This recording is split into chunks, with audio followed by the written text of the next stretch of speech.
الو، ازيكم يا حلوين؟ النهارده هنعمل مع بعض طريقه عمل شمع السربلينا.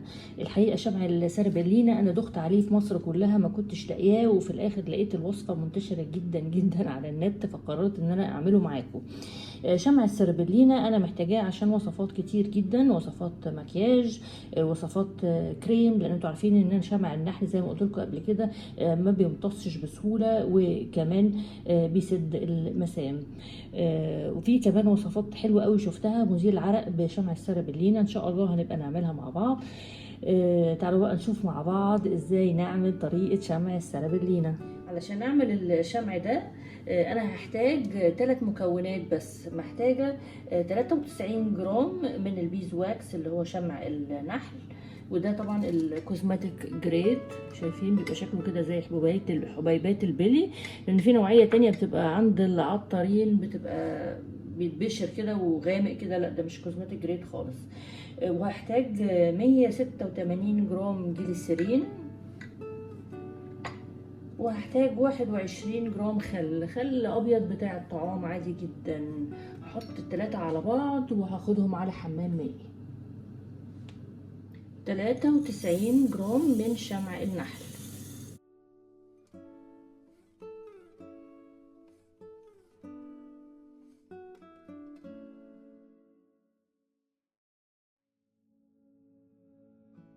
مية ستة وتمانين جرام جليسرين.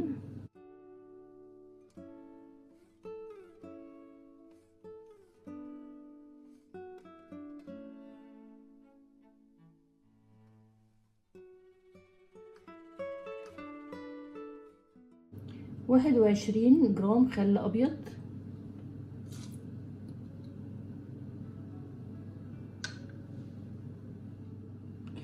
مهم قوي ان المية تغطي الشمع،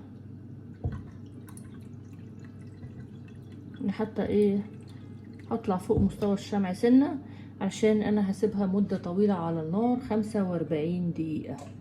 هاخد الحلة على النار واسيب الشمع يدوب في حمام مائي لمدة 45 دقيقة. هنا انا اخدته على حمام مائي وهسيبه لمدة 45 دقيقة وهرجع لكم تاني. خدوا بالكم ان انا غطيته كمان بفويل.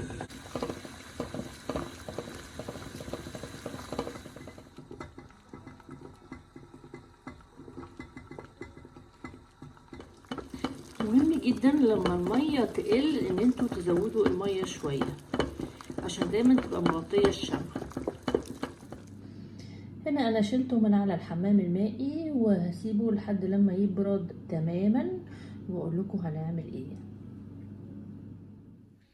شايفين هنا الشمع فصل تماما بعد لما جمد. شايفين؟ انا دلوقتي عايزة اشيل الشمع ده وارجع اسيحه تاني مع 90 جرام جليسرين.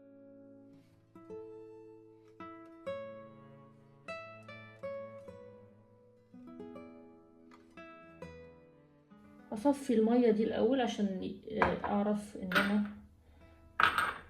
اسيحه واتخلص من المية دي الاول.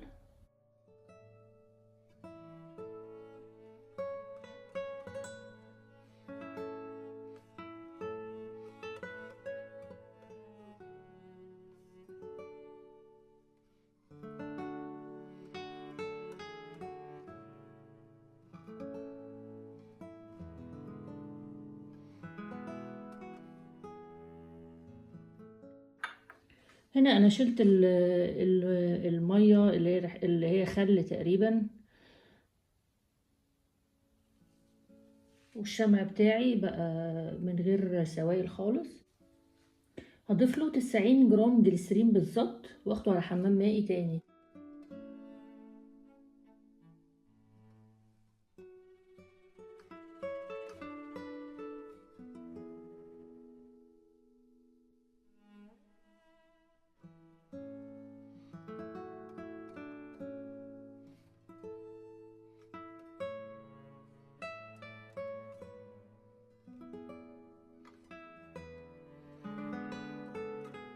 هنا انا رجعت زودت المية اللي نقصت لحد لما يغطي مستوى الشمع، وبعدين بعد كده هسيبه يكمل 45 دقيقة.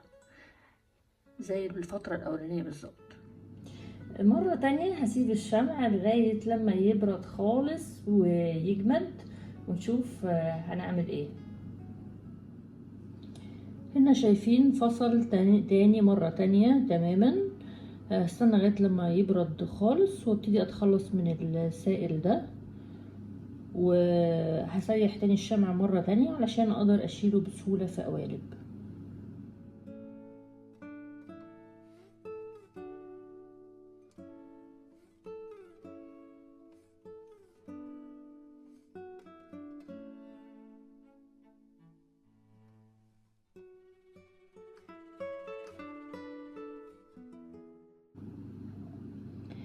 بعد ما تخلصت من بقيه الجليسرين اللي كان في قاع البيكر، هدوب تاني الشمع السرابلينا بتاعي وابتدي اشيله في قوالب.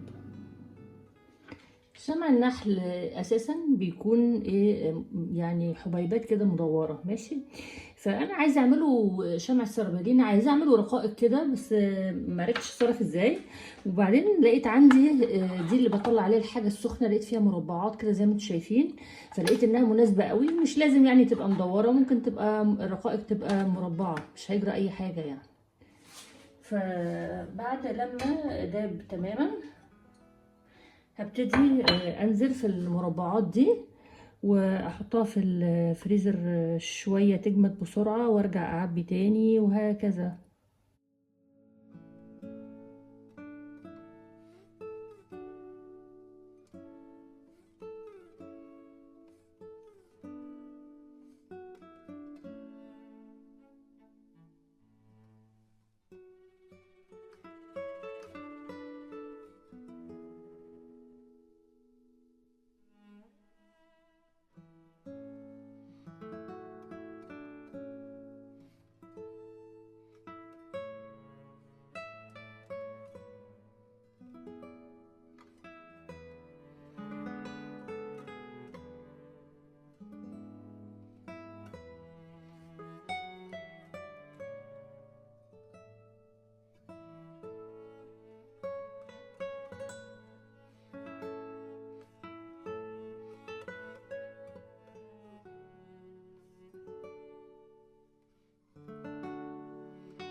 الحبة الصغيرين اللي كانوا متبقيين اهم جمدوا، شايفين؟